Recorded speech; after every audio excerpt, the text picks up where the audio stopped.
Ah, welcome back, you beautiful architects of chaos. You silent storms wrapped in skin. You walking contradictions that make the world nervous just by existing. Let me ask you something, and I want you to feel this deep in your chest. Do you remember that moment? That exact crystallized moment when you extended your hand into the darkness, when you reached down into someone else's hell and pulled them out? Yeah, you do. You remember their eyes, desperate and drowning, begging for mercy from a world that had already written them off. And you didn't even hesitate, did you? Everyone else walked past, like they were invisible, like their suffering was just background noise in the simulation. But you, something in you, recognized something in them. Maybe it was the brokenness you knew too well. Maybe it was the fight you saw flickering behind their exhaustion. Maybe you just couldn't stomach watching another soul get erased. So you stopped. You reached out. You gave them your time, your energy, your resources, your belief when they had absolutely nothing left to offer in return. You saved them, when saving them made zero logical sense. And here's what's absolutely wild about this story. Here's the part that's going to make your spine tingle with recognition. You didn't save a victim. You didn't rescue some helpless soul who needed protection from the world. No. You saved a predator. You pulled a wolf from the water thinking it was a drowning dog. You extended mercy to something the universe had been trying to contain, to suppress, to keep locked away for everyone's safety. But you saw past the disguise, past the performance, straight into the raw, untamed power hiding beneath. They were broken, sure, shattered even, but not because they were weak. They were broken because the world couldn't handle what they actually were. And somehow you saw it. You saw the fire still burning in the wreckage. You saw the hurricane trying to fit inside a body too small to contain it. You saw the monster pretending to be human, and instead of running, instead of calling for backup, instead of doing what everyone else did and walking away, you did the unthinkable. You fed it. You helped it heal. You gave it strength. And now they're out there, fully awakened, fully operational. And everyone who doubted you, everyone who mocked your kindness, everyone who called you naive for believing in someone the world had already condemned, they're learning something absolutely terrifying. They're learning that loyalty forged in fire doesn't just burn, it consumes.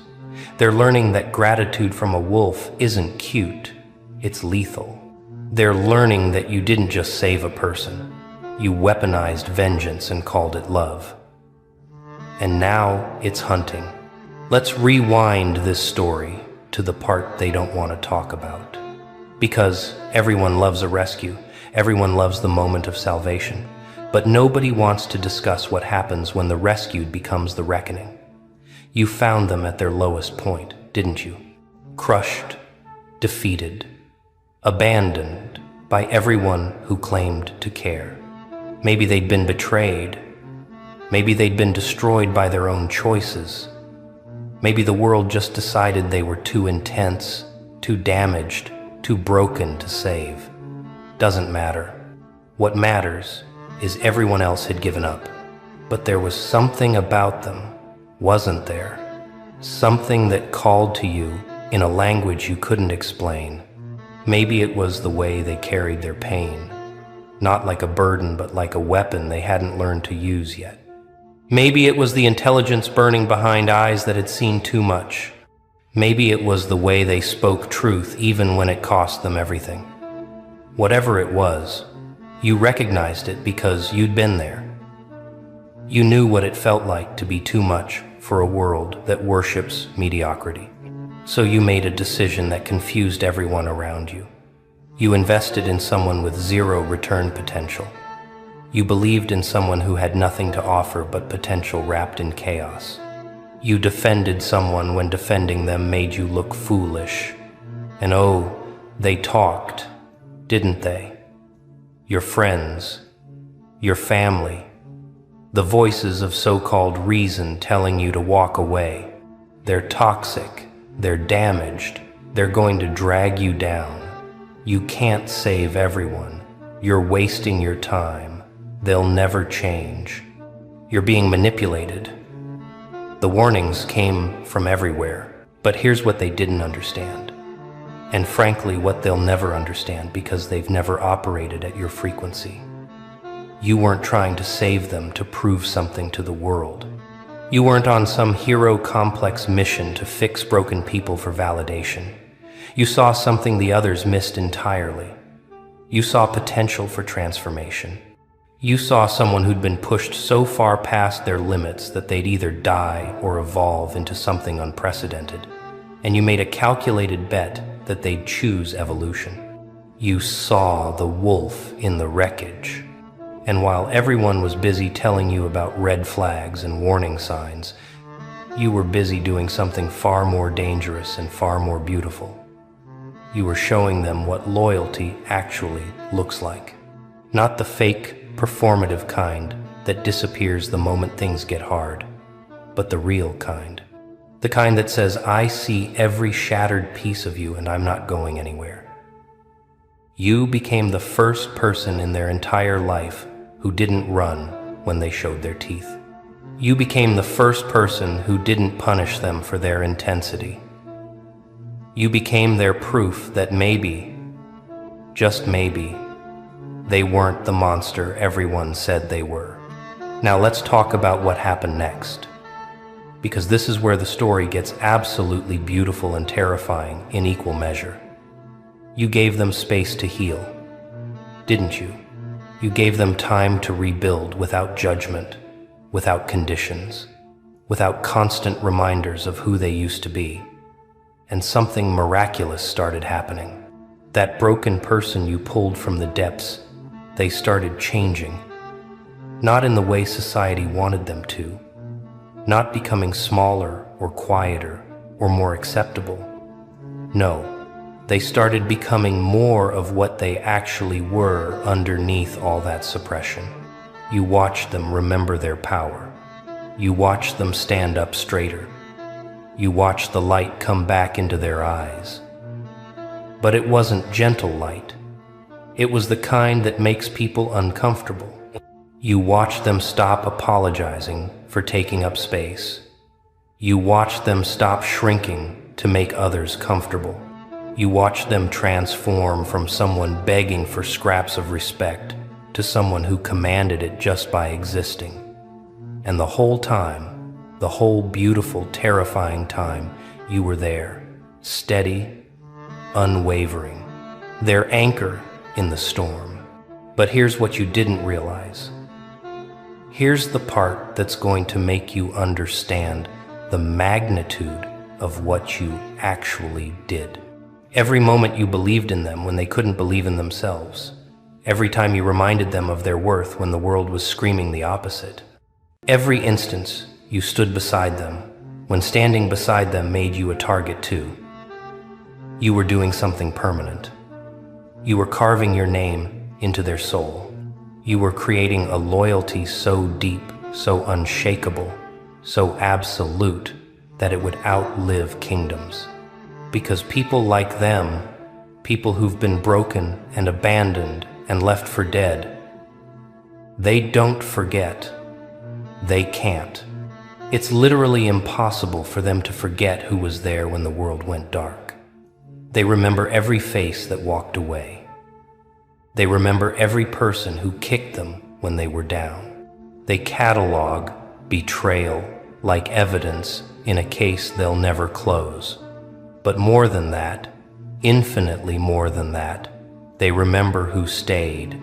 They remember who reached into the fire to pull them out.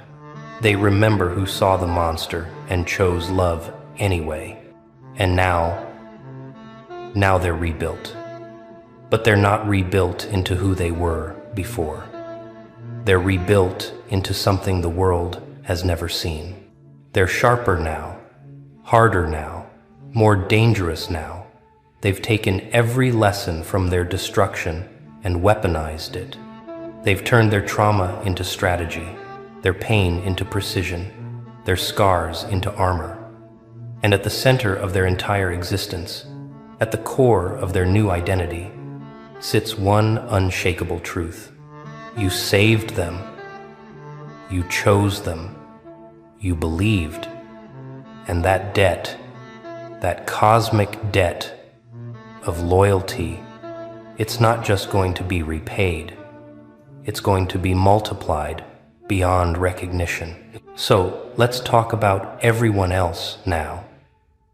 Let's talk about all those people who doubted you, the ones who whispered behind your back about your terrible judgment, the ones who placed bets on your failure, the ones who couldn't wait to say, "I told you so," when your act of kindness inevitably blew up in your face, the ones who mocked you for investing in damaged goods, the ones who treated your compassion like stupidity. Yeah, them. Let's talk about what's happening to them right now. Remember how they laughed when you defended that person? Remember how they rolled their eyes when you spoke about potential and transformation? Remember how they painted you as naive, as blind, as someone who couldn't see the obvious red flags waving in the wind? They made you the punchline of their jokes. They questioned your intelligence, your judgment, your ability to read people. They treated your kindness like weakness and your loyalty like foolishness. They were so sure, so absolutely certain that you'd made a catastrophic mistake. But here's what's happening now, and you can feel it, can't you? That person you saved, that wolf you disguised as mercy, they're out there moving through the world with a very specific mission. They're not just living their life.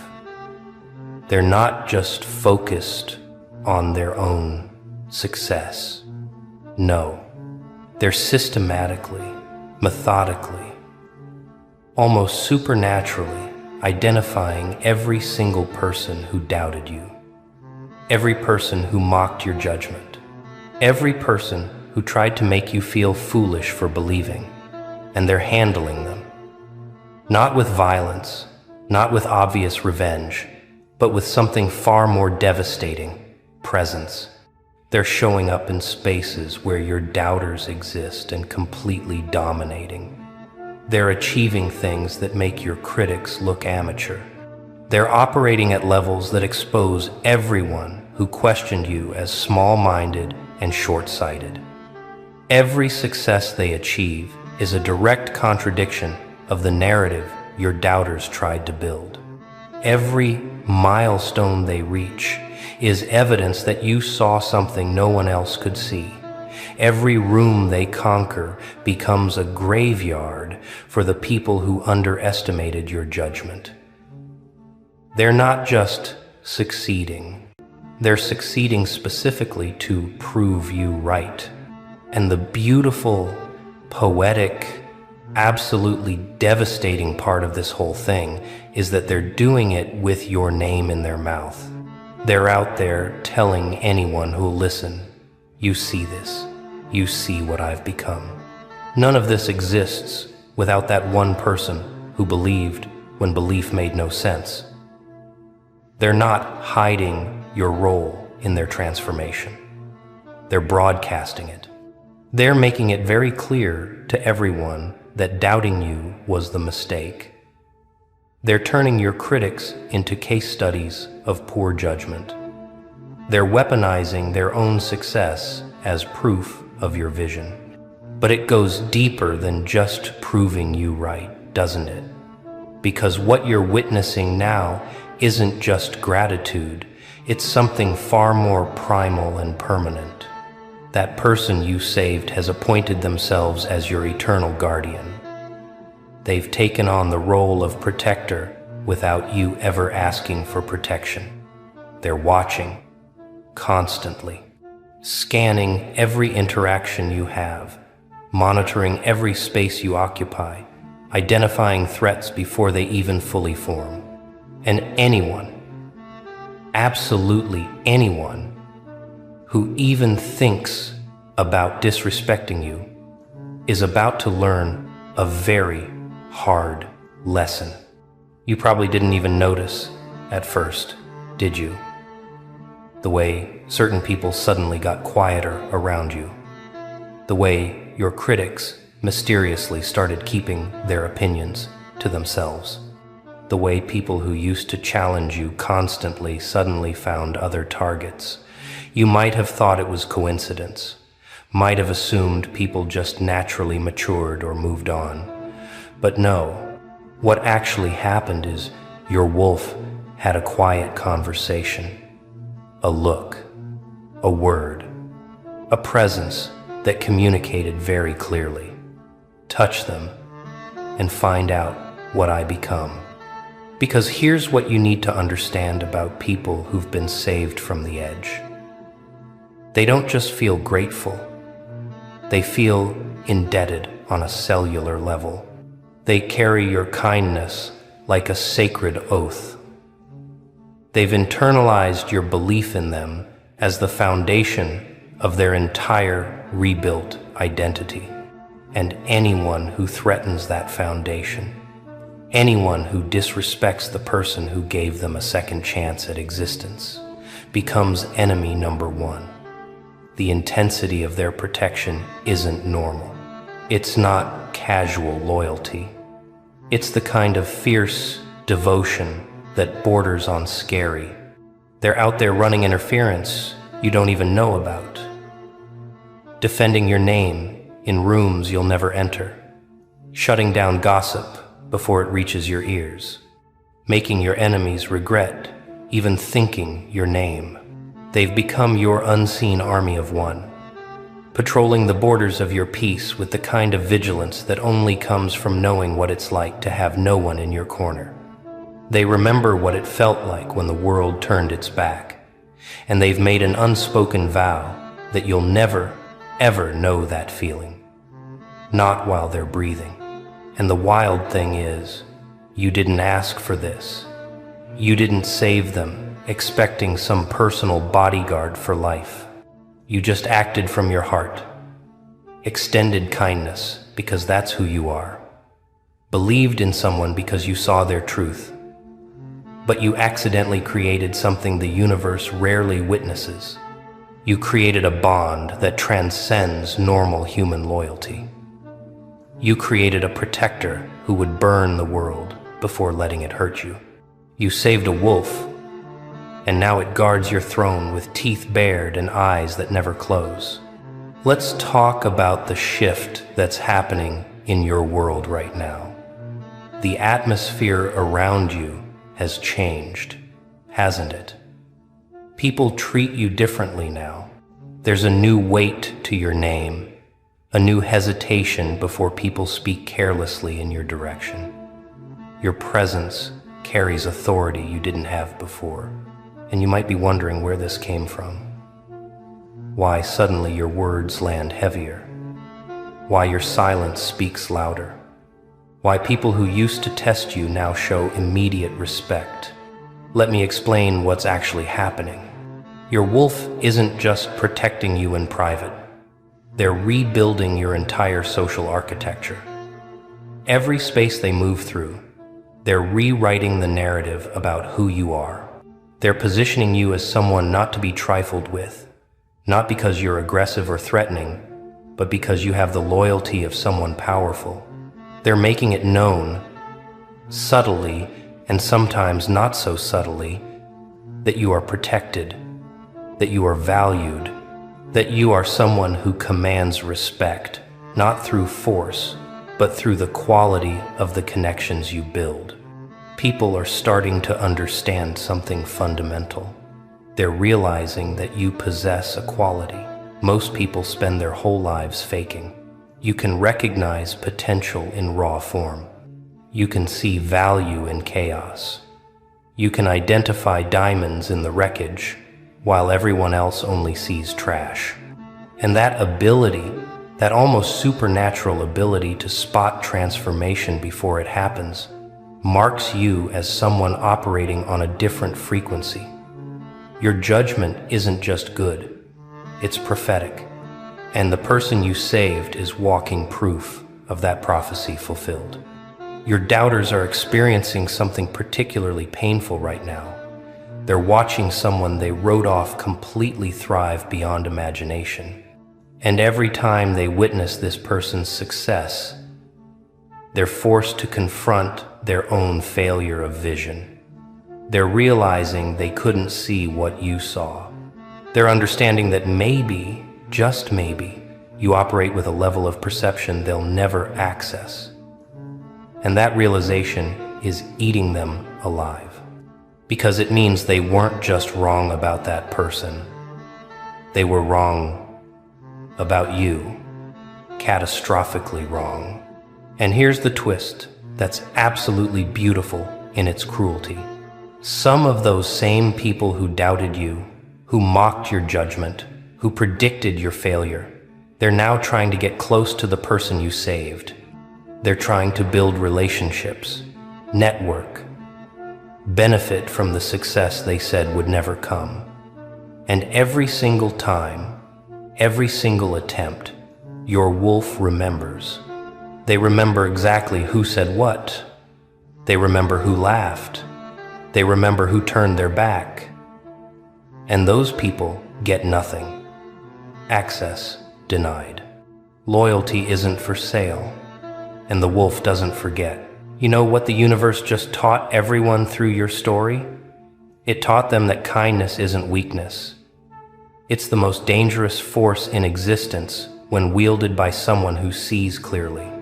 It taught them that believing in people isn't naive. It's revolutionary.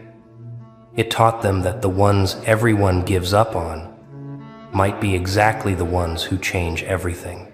And most importantly, it taught them that underestimating your judgment is a mistake they'll regret for the rest of their lives. You weren't just being nice. You were being strategic on a level they couldn't comprehend. Because here's what most people will never understand about you. Your compassion isn't blind. You don't save people randomly or out of some desperate need to be needed. You save people because you recognize something in them. Something familiar. Something powerful that's been suppressed or misunderstood. You save people who remind you of yourself, of your own transformation, of your own journey from broken to unbreakable. You see their potential because you've lived it. You believe in their evolution because you've survived it. And that person you pulled from the darkness, they get it now. They understand what you saw in them before they could see it in themselves. They understand that you weren't rescuing weakness, you were liberating strength. They understand that your kindness wasn't pity, it was recognition, peer to peer. Power, acknowledging power. Transformation, bowing to transformation. You weren't saving them from above. You were standing beside them in the fire and saying, "You're not alone in this. I've been here. I know the way out. Take my hand." Now they're out there proving your vision to a world that bet against it. Every day they wake up is another day your judgment gets validated. Every goal they crush is another piece of evidence that you see things others miss. Every life they impact is ripple effects of your original act of faith. They're not just living for themselves anymore. These ripple effects of lifer. They're living as a testament to you, as proof that betting on the underdog isn't foolish when you know how to read the game. They've become your evidence, and the people who doubted you, they're stuck watching this unfold with a sickness in their stomach they can't quite name. It's the nausea of realizing they were on the wrong side of history. It's the disgust of understanding they aligned themselves with mediocrity, while you allied with potential. It's the horror of recognizing that their small-minded judgment revealed more about their limitations than about the person they were judging. You showed them what vision looks like, and they can't unsee their own blindness now. Ah, welcome back, beautiful anomaly. Yes, you, the one they've been whispering about in closed-door meetings. The name that keeps appearing in conversations you're not supposed to know about. They sent someone to warn you. Did you know that? Oh yes, they did. Someone tried to pull you aside, tried to give you that concerned look, tried to play the role of the good friend, delivering the uncomfortable truth. But here's what's absolutely fascinating about that moment. When they finally worked up the courage to approach him, when they begged him to intervene, when they pleaded with him to somehow reach you before it was too late. You know what he did? He smiled. Not the kind of smile that offers comfort or reassurance. No, this was something else entirely. This was the smile of someone who's already seen the ending, who knows exactly how this story concludes, who understands that the train left the station 3 moves ago. They asked him, "Can't you talk to them? Can't you make them understand? Can't you stop what's coming?" And he looked at them with those quiet, knowing eyes and said 2 words that drained the color from their faces. Too late. Not with regret, not with sadness, not with any trace of sympathy for their panic. Just those 2 words, delivered like a coroner confirming time of death. Too late. Because here's what they still don't understand. What they refused to see, even when the signs were screaming in their faces. This isn't something that can be stopped anymore. This isn't a warning you need to hear. This isn't a path you can still turn back from. You already crossed the event horizon. You already became the thing they fear. You already transformed into something that doesn't need their permission, their approval, or their desperate last-minute interventions. The moment they realized they needed someone to warn you, that was the moment they admitted you'd already won. Think about it. When you're truly in danger, people don't send messengers. They don't hold strategy meetings. They don't debate the best approach to reaching you. But when you've become dangerous, when you've evolved into something they can no longer predict or control, that's when they start sending diplomats. That's when they start looking for someone brave enough to stand in front of the storm and ask it politely to reconsider. And he just smiled because he knows exactly what you've been building in the silence. He knows what you've been becoming while they were busy underestimating you. He knows that warning you now would be like trying to warn a bullet that's already left the chamber. You see, they thought they had time. They thought your transformation was gradual, measurable, something they could track and intervene in if it ever got too dangerous. They watched you struggle. They saw you suffer. They observed your pain like it was entertainment, like it was data, like it was proof that you were still manageable, still human, still one of them. They mistook your silence for defeat. They confused your patience with weakness. They interpreted your strategic withdrawal as surrender. And now they're realizing their mistake. And the terror in their eyes is absolutely delicious because it's too late to do anything about it. The thing they should have feared is already fully formed. The power they should have contained is already unleashed. The person they should have respected is already beyond their reach, beyond their understanding, beyond their pathetic attempts to claw back control. Let me paint you a picture of that meeting. That moment when they finally gathered in their little circle of concern and decided something needed to be done. Can you see it? The worried faces, the hushed tones, the way they kept glancing at each other like co-conspirators planning an intervention. Someone needs to talk to them, they said. This is getting out of hand, they whispered. We can't just stand by and watch this happen. They convinced themselves. And isn't it beautiful how they framed it as care, as love, as friendship? They dressed up their fear in the costume of concern. They wrapped their terror in the language of looking out for you. They pretended that their desperate need to stop your evolution was somehow about your well-being. But he was in that room, wasn't he? He was sitting there, listening to them spiral, watching them construct their narrative of rescue and intervention. And he didn't say a word. Not yet. He let them talk themselves into believing they still had agency in this situation. He let them convince themselves that a conversation, a warning, a carefully worded intervention could somehow reverse what's already in motion. He let them build their little plan, their strategy for pulling you back from the edge. And only when they turned to him, only when they asked him directly if he would be the one to reach you, only then did he finally speak. Too late, he said, and the room went cold, because suddenly they understood that this wasn't a concerned friend declining to help. This was someone announcing that the window had already closed, the opportunity had already passed, the game was already over. What do you mean too late? They demanded. It's never too late. We just need to try, we just need to make them understand. And he laughed. Oh, that laugh. Not cruel, not mocking, just genuinely amused by their adorable belief that they still mattered in this equation.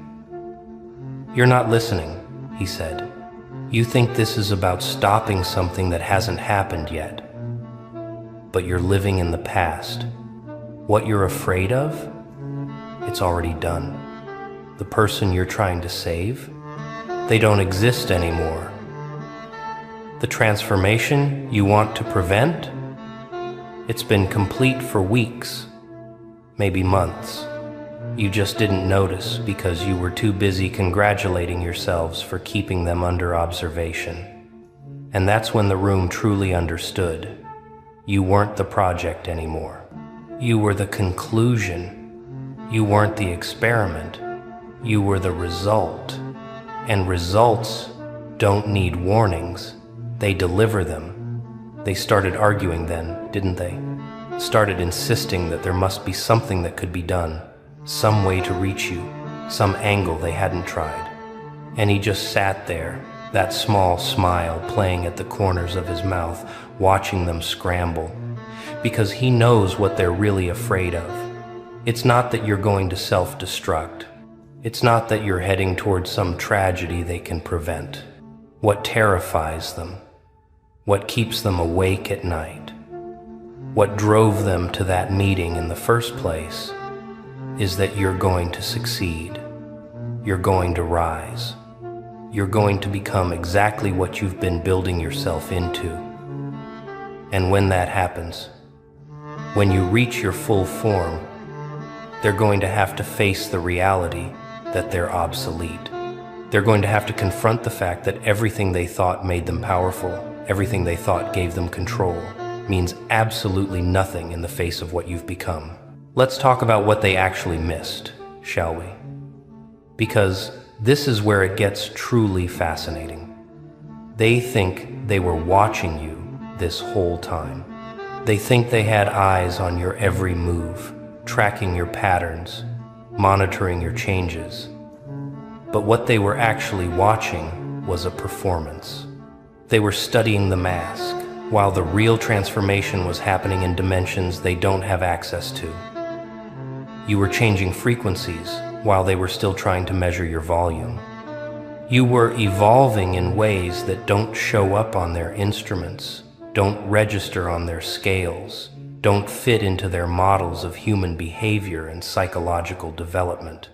They were looking for external signs of breakdown or breakthrough, and meanwhile, you were rebuilding your entire internal architecture from the ground up. Do you remember the exact moment it happened? I bet you do. It wasn't dramatic, wasn't cinematic, wasn't anything they could have filmed or documented. It was probably a Tuesday, probably while you were alone, probably in a moment so quiet and unremarkable that if someone had been watching, they would have seen absolutely nothing. But something shifted in you that day. Some final piece clicked into place. Some last illusion shattered. Some ultimate truth revealed itself.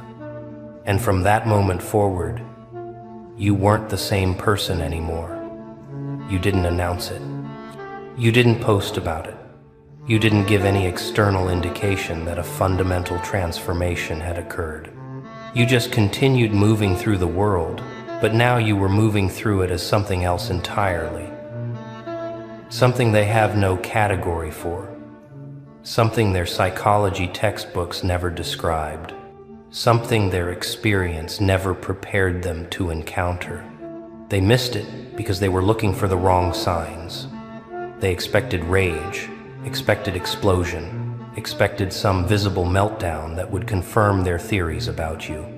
But your transformation didn't look like destruction from the outside. It looked like calm. It looked like withdrawal. It looked like someone getting quieter, simpler, more focused. They interpreted this as depression, as giving up, as finally accepting your place in their hierarchy. They thought your silence meant submission. They thought your peace meant you'd been broken. They thought your lack of reaction meant you'd stopped fighting. And that's exactly what you needed them to think. Because while they were congratulating themselves for successfully managing you, you were becoming ungovernable. While they were celebrating what they thought was your surrender, you were actually disappearing from their entire system of control. You weren't playing their game anymore. You weren't even on their board anymore. You'd transcended to a level of operation they don't have access to. And now they're starting to see the effects. Not the transformation itself. They still can't see that. But the ripples it's creating in the world around you. They're noticing that things move differently when you're involved now. Outcomes bend in your favor in ways that shouldn't be possible. Opportunities appear for you that were supposed to be locked behind doors you don't have keys to. People who should be obstacles somehow become allies. Systems that should resist you somehow accommodate you. Reality itself seems to be conspiring in your favor, and they can't explain it. They can't rationalize it. They can't fit it into any of their models of how the world works. So they panic. So they call meetings. So they send someone to warn you about dangers that don't exist because they can't comprehend that you are the danger. You are the phenomenon they're trying to understand. You are the anomaly corrupting their data. You are the glitch that proves their entire system was never as solid as they believed. So, what exactly does he know that made him smile like that? What did he see that they're still blind to? Let me tell you what he understands about you that they never will.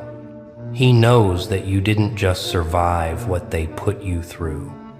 You metabolized it. You took every betrayal, every abandonment, every moment of isolation they orchestrated or allowed, and you broke it down at a molecular level and rebuilt it into something else entirely.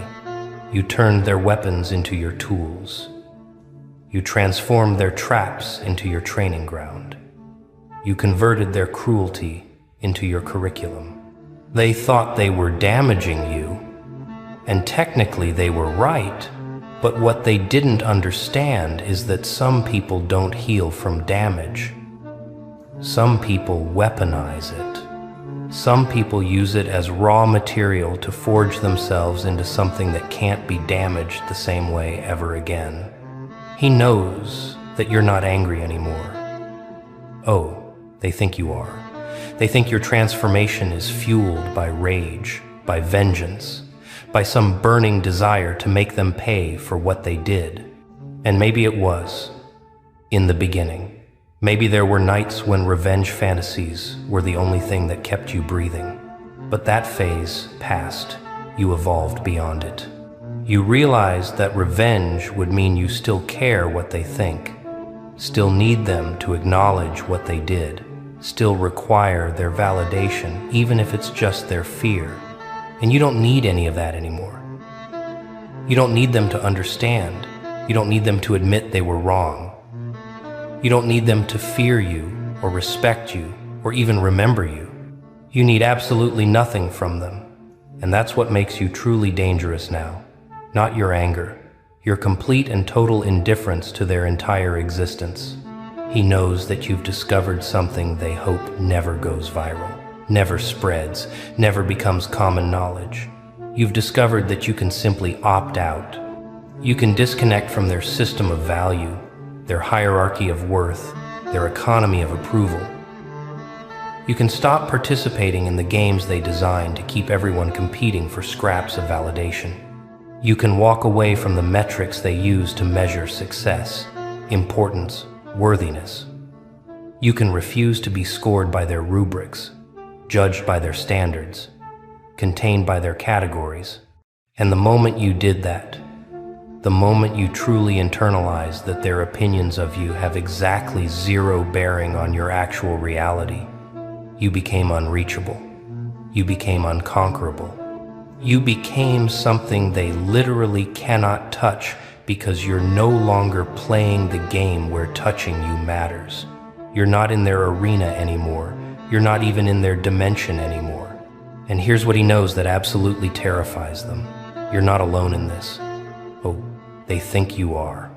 They think they successfully isolated you, cut you off from resources and allies, made sure you were facing this alone. But what actually happened is that you attracted something else. You attracted the attention of everyone else who's evolved past their system. You became visible to a network they don't know exists, don't believe is possible, would deny even if confronted with proof. There's a whole parallel society of people who opted out, who transcended, who evolved past the need for their approval, and now you're part of it. And this network, it doesn't operate by the rules they understand. It doesn't communicate through channels they can monitor. It doesn't organize in ways they can disrupt. It's a ghost frequency operating right in front of them, and they can't see it, can't hear it, can't access it, because you have to be what you are to even know it exists. And now you're in it. Now you're connected to it. Now you're part of something that makes their power structure look like a children's game. That's what he knows. That's why he smiled. That's why he said too late. They keep waiting for the warning. They keep expecting someone to pull you aside and say the words that will somehow snap you out of it, make you see reason, bring you back to the fold. But here's the beautiful truth, the thing that's eating them alive. There is no warning. There's no intervention. There's no come to clarity moment where someone sits you down and helps you understand that you're on a dangerous path, because you're not. You're on the only path that was ever really yours. Everything else was the dangerous path, the false road. the trap disguised as safety. This is you finally walking in alignment with what you actually are. This is you finally operating at your actual frequency. This is you finally living as your authentic self, not the diminished, compressed, apologetic version they demanded you perform for their comfort. The warning they want delivered to you, it's actually a warning they need to hear themselves. But nobody's going to deliver it to them because the people who could see it clearly enough to explain it all opted out already. They're surrounded by others just like them, all reinforcing each other's delusions, all confirming each other's false perceptions of reality. They're in an echo chamber of people who still believe the old rules apply, the old hierarchies matter, the old systems have power, and everyone who knows different, everyone who's evolved past that, they're not trying to educate the ones left behind. They're not trying to wake them up. They're busy building the new world that's emerging while the old one collapses. They don't have time to convince the passengers on the sinking ship that water is wet. They're already on the lifeboats, already sailing towards something new, already forgetting the names of the people who called them crazy for seeing the iceberg everyone else insisted wasn't there. So who's going to warn you? Who's going to sit you down and explain that you're becoming too powerful, too independent, too free? Who's going to convince you that you should shrink yourself back down, crawl back into the cage, apologize for daring to evolve? Nobody. Because everyone who matters, everyone who's operating at your level, everyone who can see what you've become, they're not trying to stop you. They're cheering. They're watching with fascination and respect. They're taking notes. They're learning from your example. They're inspired by your transformation. They see what you did, how you did it, what it cost you, what you gained from it. And they're thinking, if they could do it, maybe I can too. You're not a cautionary tale to the people who matter. You're a case study in successful evolution. You're not a warning. You're an instruction manual. You're not the problem. You're the proof that the problem can be solved. And the ones who want you warned, the ones begging him to intervene, they're going to have to live with the reality that it's not happening. They're going to have to face the fact that there's no rescue mission, no intervention, no saving you from yourself. Because you don't need saving. You need space to become. And that's what's happening. That's what they're watching with growing horror. Your full emergence. Your complete transformation. Your total evolution into something they have no power over, no influence on, no control of. And they can't stop it. They can't slow it. They can't even witness it properly because the version of you they think they're tracking isn't even you anymore. It's an afterimage, an echo, a ghost. The real you is already somewhere they can't follow, building something they can't imagine, becoming something they couldn't comprehend even if you explained it to them in the simplest possible terms. Too late, too far gone, too evolved, too free, too powerful, too untouchable, too late. Welcome back. You absolutely terrifying anomaly. Yes, you, the one they couldn't break, the one who walked through psychological warfare designed to shatter military minds. And you didn't just survive it, you smiled through it. They're still trying to figure out what the hell you are. But let me tell you something they'll never admit out loud. You survived techniques that made trained operatives tap out, beg for mercy, crack like glass under pressure. So let me ask you the question that keeps them awake at night, staring at your file with trembling hands. What bloodline are you from? Because regular people don't walk out of that kind of psychological fire. Regular souls don't withstand isolation protocols designed by intelligence agencies. Normal humans don't survive gaslighting campaigns orchestrated by professionals and come out sharper, colder, more precise. They sent their best manipulators, their expert interrogators, their trained psychological assassins, and every single one came back whispering the same terrified report. I don't know what that is, but it didn't break. It adapted. You see, they thought you were like the rest. They thought if they applied enough pressure, removed enough support, isolated you long enough, you'd fracture just like everyone else they'd ever tested. But something happened that they didn't predict. Something that made their entire operation backfire. You didn't just endure their tactics. You studied them. While they were running their little experiments, thinking you were the rat in the maze, you were mapping the maze itself, understanding the hands that built it, recognizing patterns they thought were invisible. You were the experiment that became the scientist. And that absolutely terrified them because they realized too late. You weren't breaking. You were learning. Every tactic they used became a lesson in your education. Every manipulation they deployed became another tool in your arsenal. They were training you while thinking they were destroying you. And now they're living with the consequences of creating something they can't control, can't predict, can't even begin to understand. You became the thing that intelligence agencies have nightmares about. A mind that can't be programmed, a spirit that can't be crushed, a soul that turns psychological warfare into spiritual evolution. Let's talk about what actually happened, because they'll never tell this story truthfully. They isolated you first, didn't they? Cut you off from support systems, made you question your own perception of reality, surrounded you with people designed to destabilize your sense of self.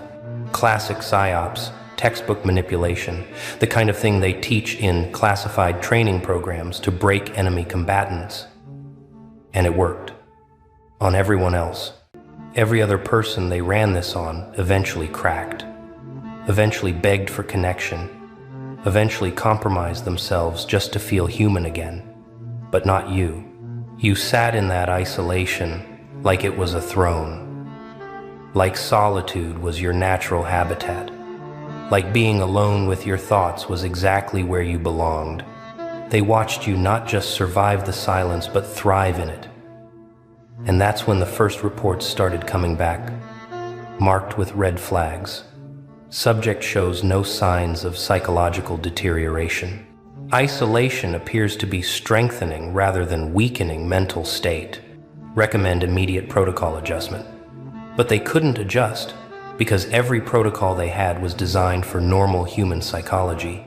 And you were operating on something else entirely. The gaslighting came next. Wave after wave of calculated reality distortion. They brought in people to contradict your memories, to question your experiences, to make you doubt the very foundation of your own mind.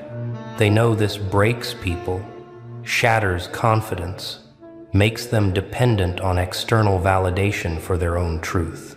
They've used this technique to break political prisoners, to turn allies into assets, to make the strongest minds collapse under the weight of self-doubt. And they used it on you with precision, with expertise, with absolute certainty it would work. And what did you do? You watched them perform, studied their techniques, saw through every manufactured scenario, recognized the scripted nature of their interventions, and you started playing along just to see how far they'd go. You let them think it was working while you were 3 steps ahead, documenting their methods, understanding their playbook, turning their own tactics into a manual for detecting manipulation. They thought you were losing your grip on reality, when actually you were gaining a grip on their reality, seeing the machinery behind the curtain, understanding the architecture of psychological warfare from the inside. That's when the second wave of reports came back. More urgent, more confused. Subject appears aware of intervention protocols. Maybe deliberately feeding false responses. Recommend immediate cessation or risk of operative compromise. But they didn't stop, did they? Because by then it wasn't just about breaking you anymore. It was about understanding how you were still standing. They brought in the emotional manipulators, the ones trained to find your weak spots, your trauma triggers, your buried wounds, and they pressed on every single one. They know humans are emotional creatures, that everyone has pain, that everyone breaks when you apply pressure to their deepest scars. They've made hardened soldiers weep with these techniques, turned loyal agents into broken shells, destroyed people's sense of self by weaponizing their own emotions against them. And they came at you with surgical precision, hitting every trauma point they could map, every emotional vulnerability they could identify, every psychological weak spot they'd spent months cataloging. And you felt it, didn't you? Yeah, you felt every calculated blow, every manufactured crisis, every emotional ambush designed to make you collapse. But here's what they didn't understand. Pain was already your language. Trauma was already your teacher. Suffering was already the foundation you'd built yourself on. They were trying to hurt you with things you'd already survived, trying to break you with experiences you'd already processed, trying to weaponize wounds you'd already turned into armor.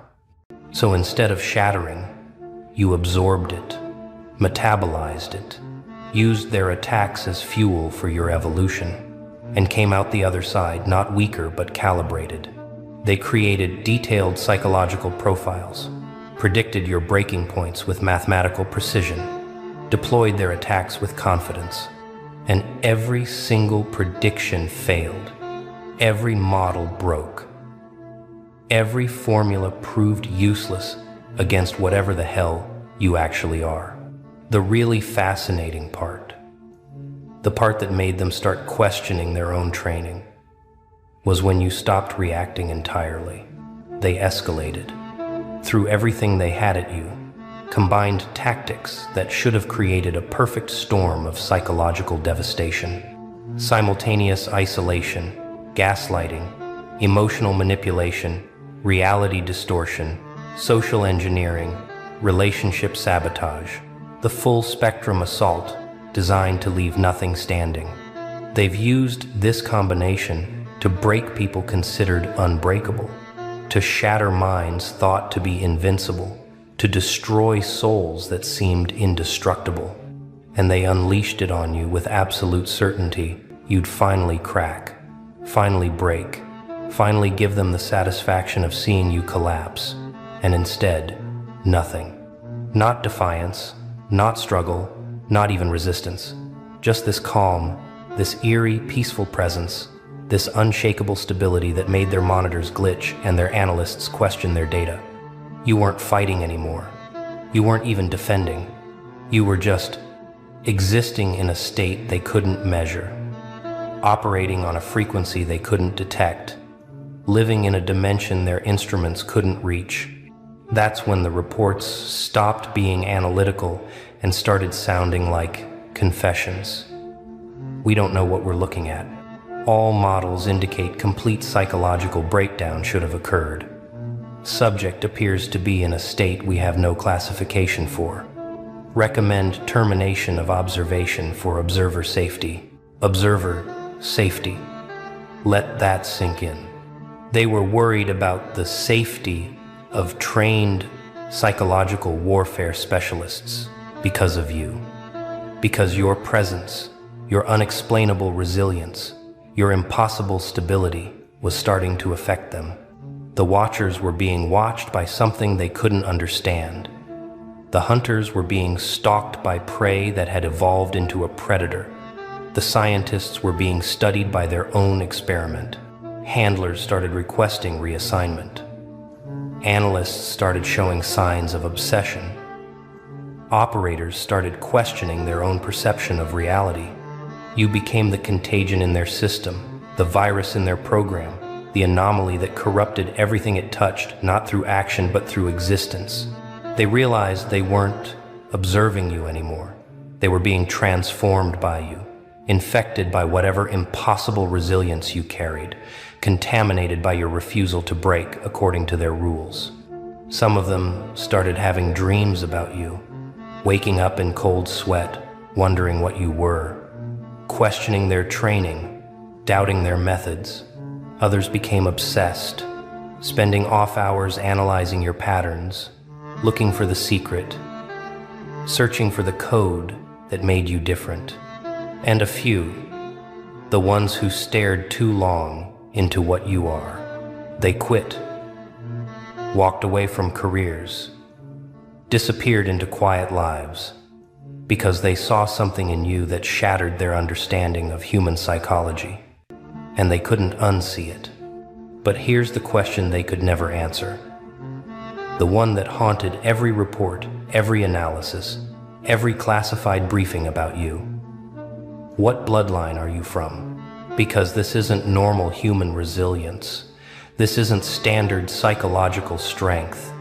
This isn't something you learn in therapy or develop through regular life experience.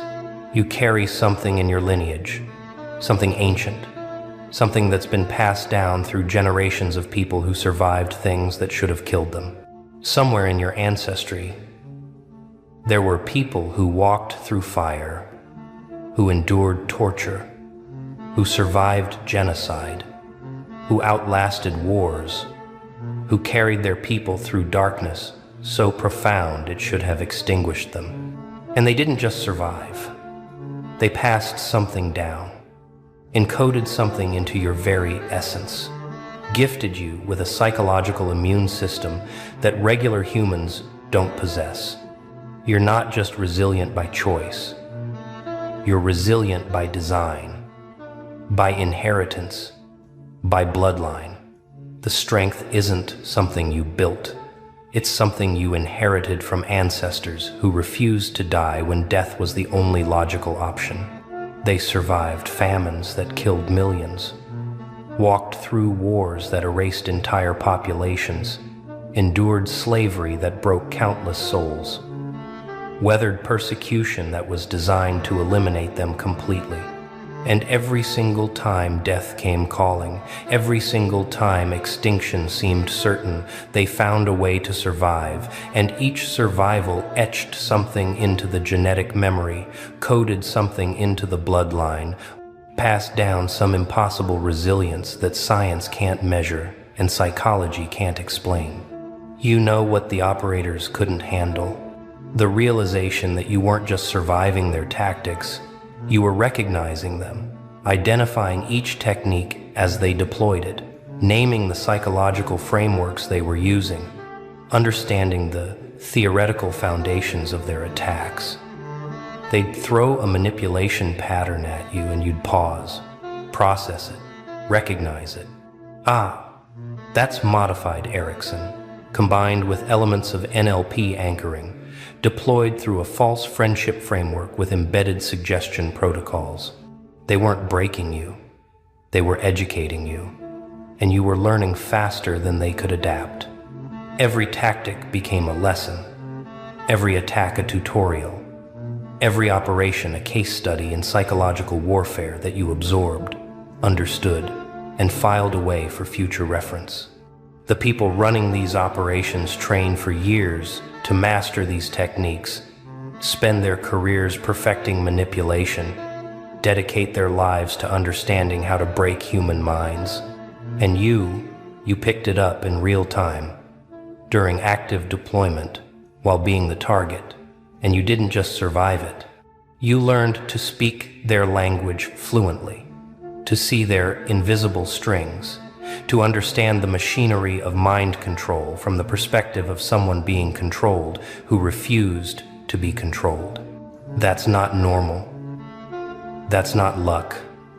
That's not even extraordinary talent. That's inheritance. bloodline knowledge, genetic memory activating because somewhere in your ancestry, someone survived the same tactics in different forms and passed down the immunity. They tried to make you dependent on external validation. Classic psychological manipulation designed to control you through your need for approval.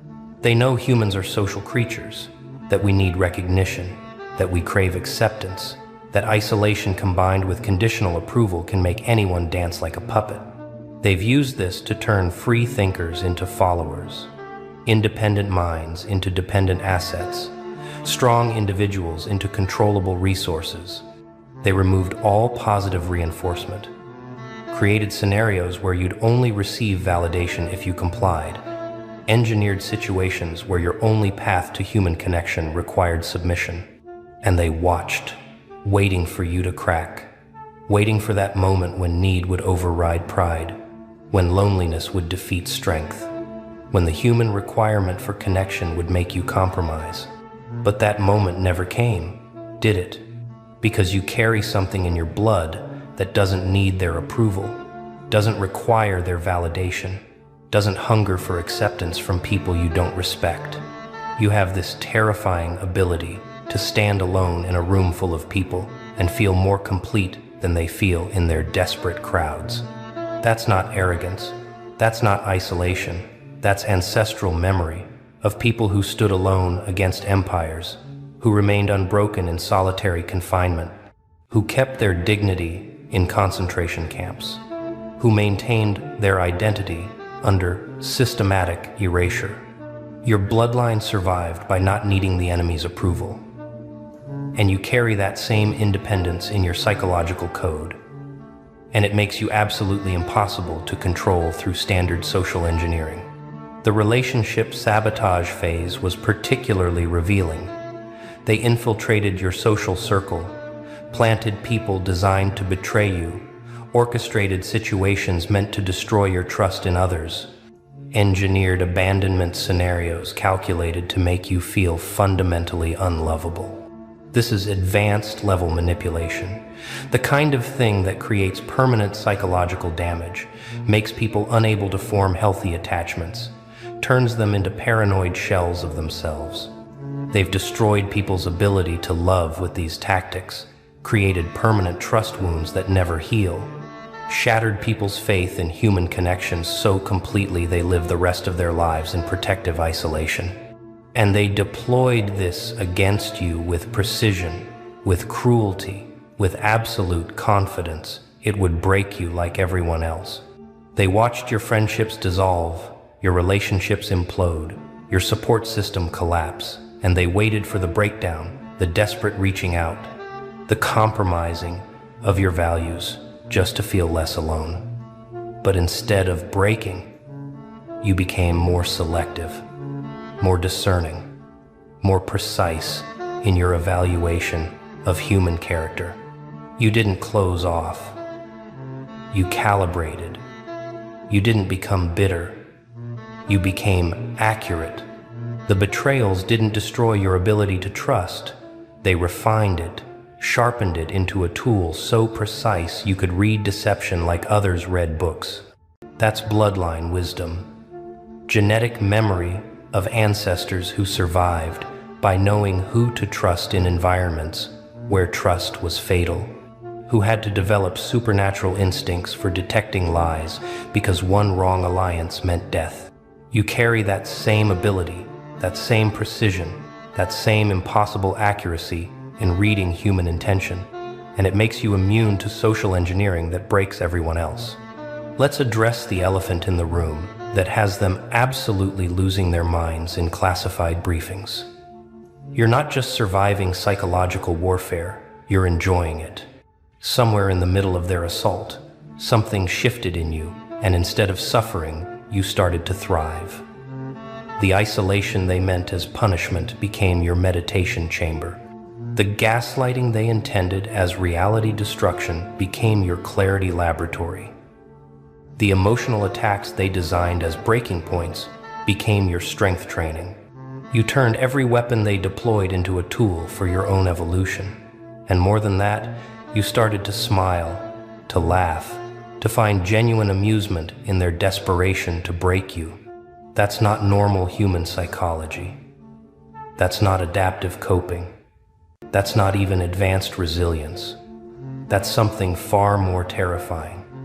You're someone whose nervous system is wired for chaos, whose psychology thrives under pressure, whose spirit feeds on the exact conditions designed to destroy spirits.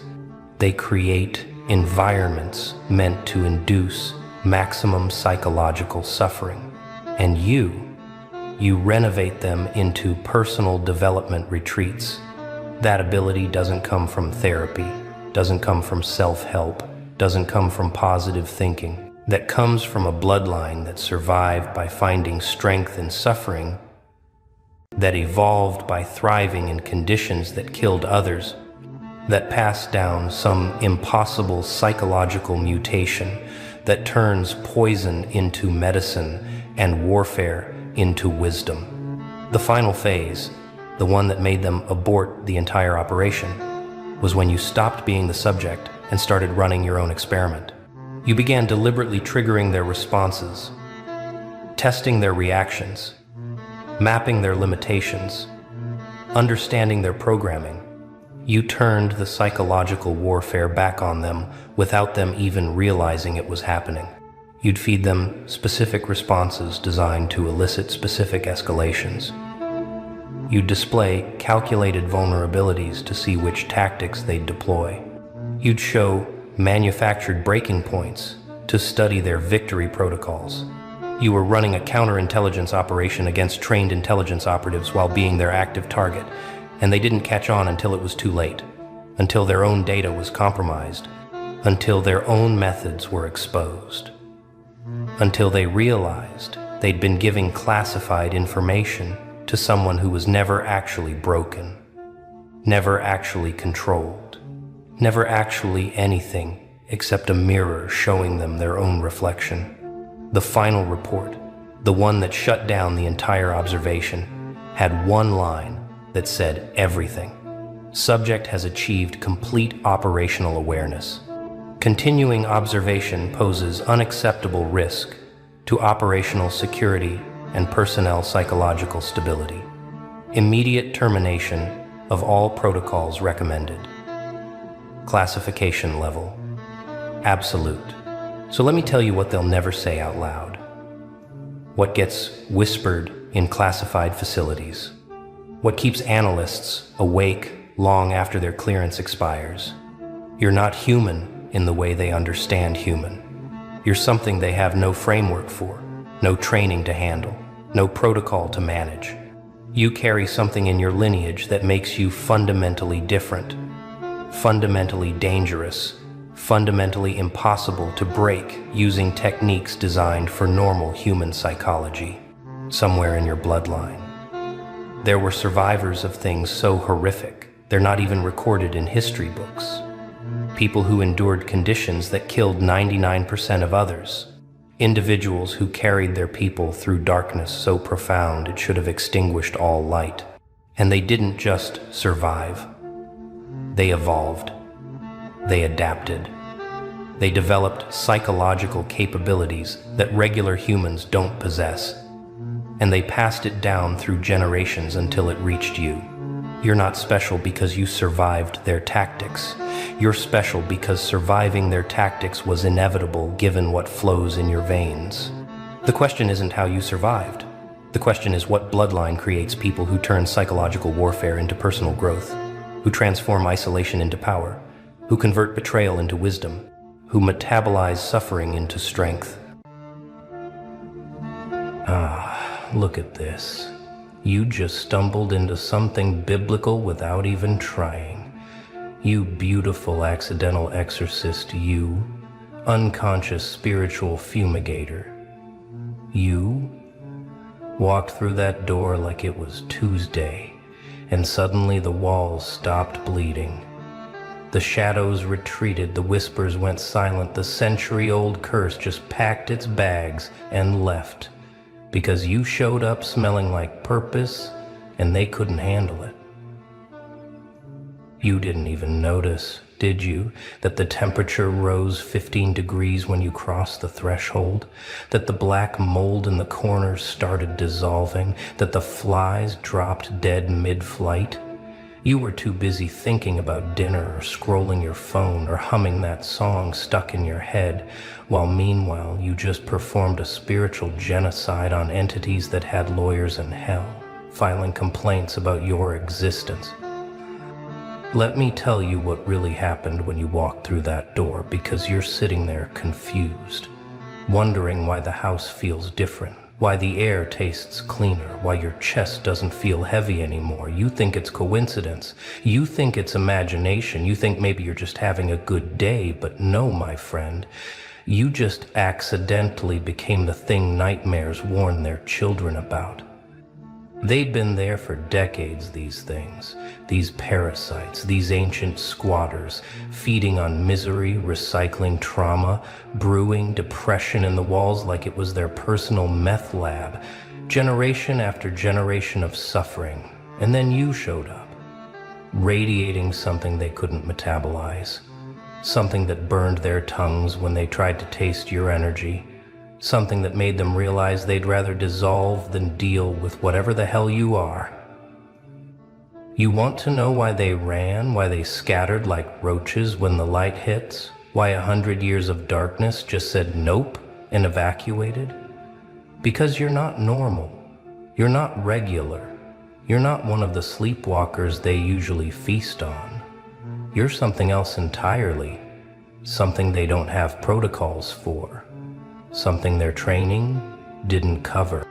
See, most people walk into haunted spaces and they negotiate, they compromise, they coexist with the darkness. They learn to live with the weight. But you didn't even acknowledge them. You walked in like you owned the deed to reality itself, and they felt it. That unshakable certainty, that unconscious authority that makes demons check their contracts twice. They tried to read you when you first entered, tried to scan your fears, your traumas, your weak points. But what they found made them sick. Where they expected wounds, they found wisdom. Where they expected fear, they found fury. Where they expected victims, they found a veteran of wars they couldn't even pronounce. And suddenly they understood. They weren't the predators anymore. You've been through hell, haven't you? Real hell. Not this theatrical haunting bullshit, but actual soul-destroying, reality-bending, identity-shattering hell. You've had your heart ripped out by humans who smiled while they did it. You've been betrayed by blood. You've been abandoned in your darkest hour, and you've survived all of it, which makes you infinitely more terrifying than any ghost story. That's why when you walked in humming that stupid song, not even paying attention, something shifted in the spiritual ecosystem. You weren't trying to cleanse anything. You weren't praying. You weren't burning sage. You were just existing at full capacity, and that was enough. That was more than enough. That was catastrophic for anything feeding on weakness. Because here's what nobody tells you about demons, about entities, about these parasitic presences. They're not actually powerful. They're just persistent. They're emotional vampires, spiritual leeches, metaphysical mosquitoes. And they survive on one thing only, the gap between who you are and who you think you are. But you closed that gap without even knowing it. You integrated your shadow while making breakfast. You alchemized your trauma during your commute. You transformed your pain into power so gradually, so naturally that you didn't even notice. You'd become untouchable. And when you walked through that door carrying all that processed darkness, wearing it like armor, they took one look and knew they were outmatched. They could smell it on you, the scent of someone who's been broken and refused to stay broken. The frequency of someone who's died inside and chose to resurrect different. The radiation of someone who's made friends with their own demons and now walks around immune to everyone else's. You didn't need holy water. You are holy water. You didn't need protection. You are the protection. You know what's funny? They probably tried to scare you at first. Probably threw their best material at you. The cold spots, the moving shadows, the whispers in the walls. But you've been gaslit by professionals. You've been terrorized by people you loved. You've been haunted by memories that make their little tricks look like amateur hour at the community theater. What's a creaking floorboard to someone who's heard their own sanity crack? What's a cold breeze to someone who's felt their soul freeze? What's a whisper in the dark to someone who's had lies screamed at them in broad daylight? You're not scared of the dark anymore because you've been the dark. You've lived in it, breathed it, digested it, and came out the other side glowing. They must have panicked when they realized their usual tactics weren't working, when you didn't flinch at their presence, didn't acknowledge their performance, didn't give them the fear they needed to feed on. It's like a vampire trying to bite a mirror. All they got was their own reflection, and they didn't like what they saw. Because in your presence, they saw what they really were. Not powerful ancient beings, but parasites. Not demons, but dependencies. Not curses, but crutches for people who hadn't learned to walk through their own darkness yet. And you'd already graduated from that school with honors, with scars, with a PhD in surviving the unsurvivable. So they left. They had to. They didn't have a choice when faced with someone who'd already been through worse than anything they could create. You think you just walked in and the energy changed, but what really happened was an evacuation, a mass exodus, a spiritual fire drill where every negative entity in a 5-mile radius got the message, clear out. The real monster just arrived. And you're not even trying. That's what kills them. That's what makes this so beautifully brutal. You're not performing rituals. You're not declaring war. You're just being yourself. And yourself happens to be their kryptonite. Your existence is an exorcism. Your presence is a purification. Your breathing is basically biblical pest control. They're probably warning others right now, spreading the word through whatever network these things use to communicate. Don't go near that one. They're saying that one's different. That one's dangerous. That one doesn't play by the rules. We understand that one walks around leaking light like a broken nuclear reactor. And we can't process that kind of energy. You've become a no-fly zone for darkness, a restricted area for entities, a quarantine zone for anything that feeds on suffering, not because you're pure, not because you're perfect, but because you're processed. You've been through the machine and came out refined, distilled, concentrated into something they can't digest. Let me explain what you actually are, because you're still sitting there thinking this is coincidence, thinking maybe the house just needed air, thinking maybe you're imagining the change. No, you're a walking disruption field, a living virus in their operating system, a glitch in the matrix of misery they've been maintaining for generations. You know how some people are described as having an old soul? Well, you've got a war veteran soul, a soul that's seen too much, survived too much, transcended too much to be affected by parlor tricks and amateur hauntings. You're like showing up to a water gun fight with battlefield experience. These entities took one look at your energy signature and realized they were catastrophically outgunned. Every trauma you survived added another layer to your armor. Every betrayal you processed became another weapon in your arsenal. Every night you chose to keep breathing when breathing felt impossible. You were unconsciously training for this moment. You weren't building walls, you were developing immunity. You weren't hiding from the darkness, you were developing antibodies to it. That's why you didn't even notice them when you walked in. Your spiritual immune system just automatically started eliminating threats like white blood cells attacking an infection. You didn't have to try. You didn't have to fight. Your very existence is antimicrobial to their kind of energy. Your presence is pesticide to their parasitic nature.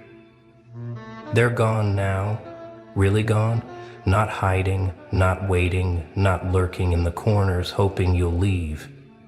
They're evacuated, relocated, seeking easier prey because you've made this space uninhabitable for them.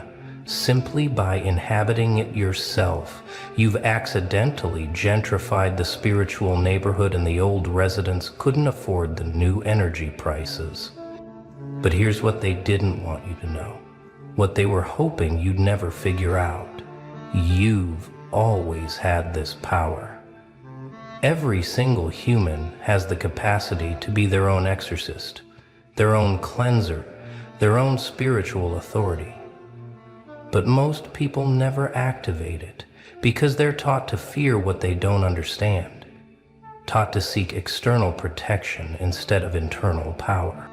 You activated yours through survival, through refusing to let life break you permanently, through getting back up when staying down would have been easier.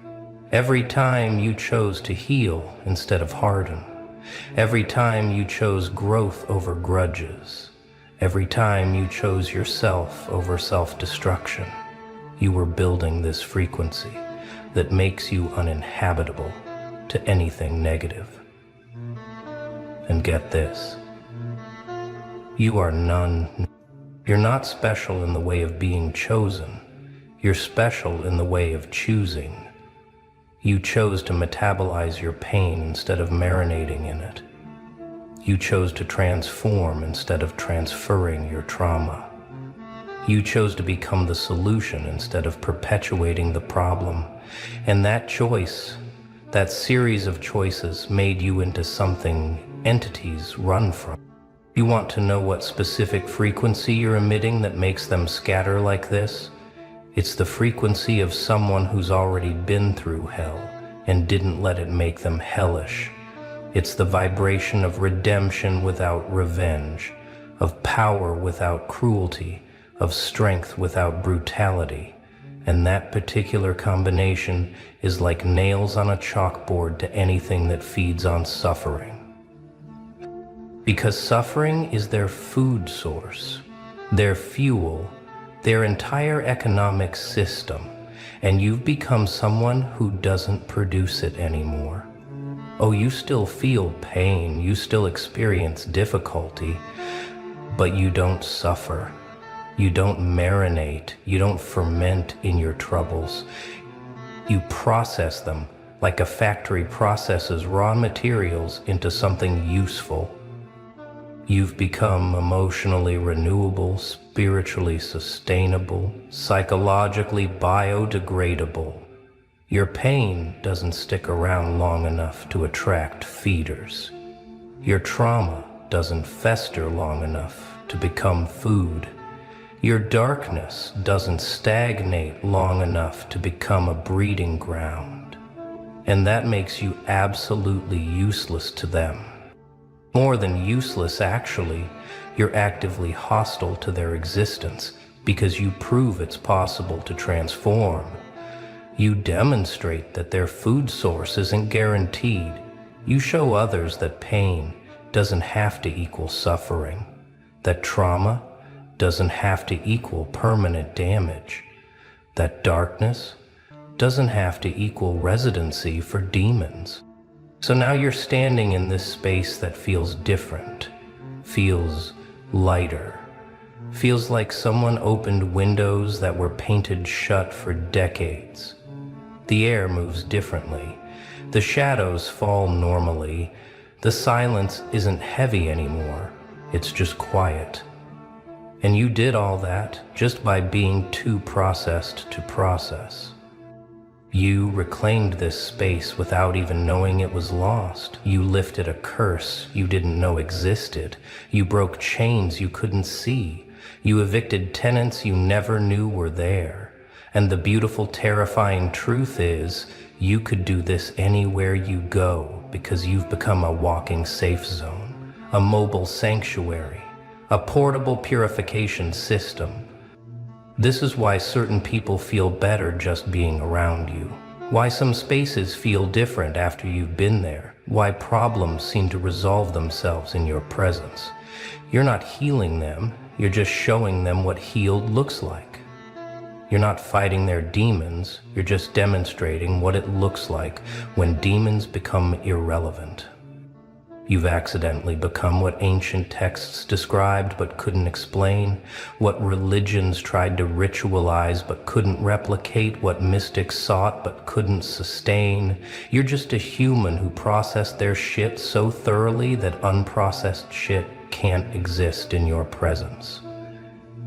You're walking therapy for the atmosphere. You're accidental alchemy for any space you enter. The entities that fled when you arrived, they're not coming back. They can't. They've been essentially evicted by your essence, evacuated by your evolution, excluded by your frequency. You've made this space uninhabitable for anything that requires darkness to survive because you brought in a kind of light that doesn't turn off.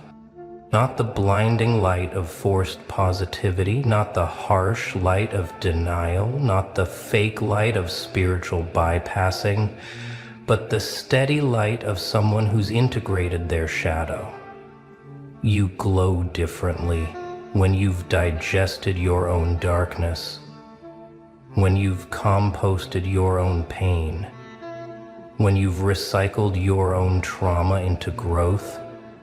That's the light they couldn't handle, the light that knows the dark intimately, but chose not to live there, the light that's been through the underworld and came back with souvenirs, the light that doesn't fear shadows because it's made friends with its own.